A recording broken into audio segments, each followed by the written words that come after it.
The unemployment rate returned to a 50-year low in February. Job growth was strong, but temporary help services returned to a, albeit slow, downward glide path. However, keep in mind that the data was from a period before the full seriousness of the coronavirus was recognized. Hello, this is Bruce Steinberg of SteinbergEmploymentResearch.com reviewing February 2020 U.S. employment trends and developments.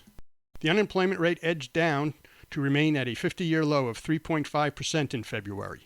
As the labor force contracted by 60,000 and the number of employed persons increased by only 45,000, the number of unemployed persons declined by 105,000, and there were 186,000 more people considered as not in the labor force in February. In other words, although the size of the entire labor force increased by slightly more than the increase in the number of employed persons, the number of unemployed persons declined enough to move the unemployment rate needle lower.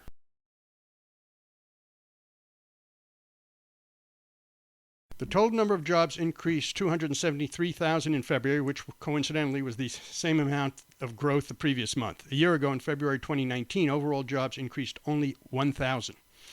The private goods producing sector was up 61,000 in February compared to a gain of 27,000 in February. A year ago, in February 2019, it was down almost 30,000.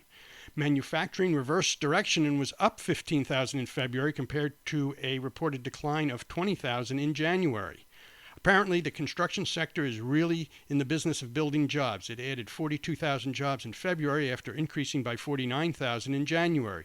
A year ago, in February 2019, it declined by 29,000. Mining and logging was up 4,000 in February after declining 2,000 jobs in January. A year ago, in February 2019, it was down 5,000 jobs.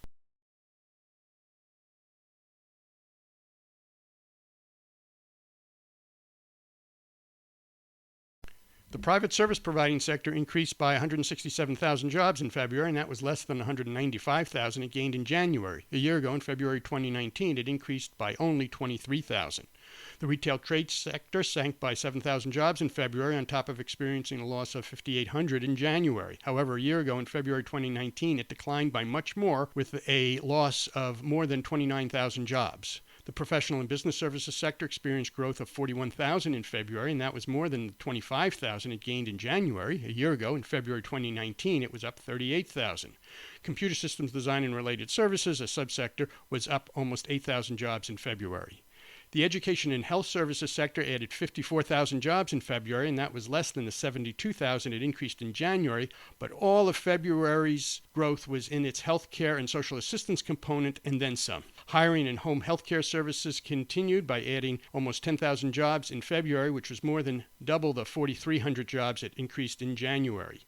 The leisure and hospitality sector added 51,000 jobs in February, and that followed a gain of 38,000 in January. A year ago, in February 2019, it was down 23,000.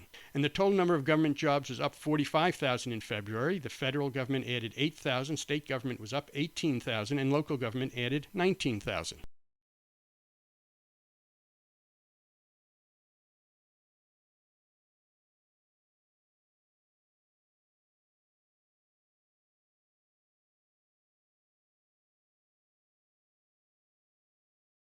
The number of temporary help jobs in February was 2,944,000, and that works out to a 3,300 job loss and is a 0.1% decline from January and a 0.6% year-over-year decline. Its recent performance is consistent with anecdotal comments heard by the Federal Reserve Board and reported in its latest Beige Book released on March 4th and is summarized on our website at SteinbergEmploymentResearch.com.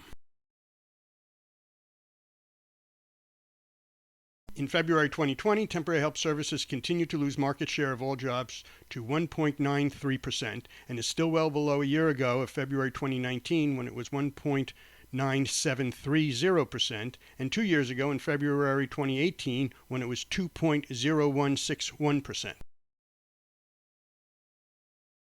Although this was a good, and we would even go as far to say a strong employment report, it should be stressed that it was produced with data from the second week of February, which was about 10 days before the more serious effects of the coronavirus on the economy started to be felt, resulting in the sinking of the financial markets.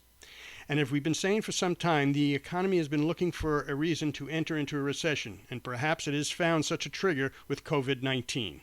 This has been Bruce Steinberg, and this is just a brief sample of the employment data and analysis we provide.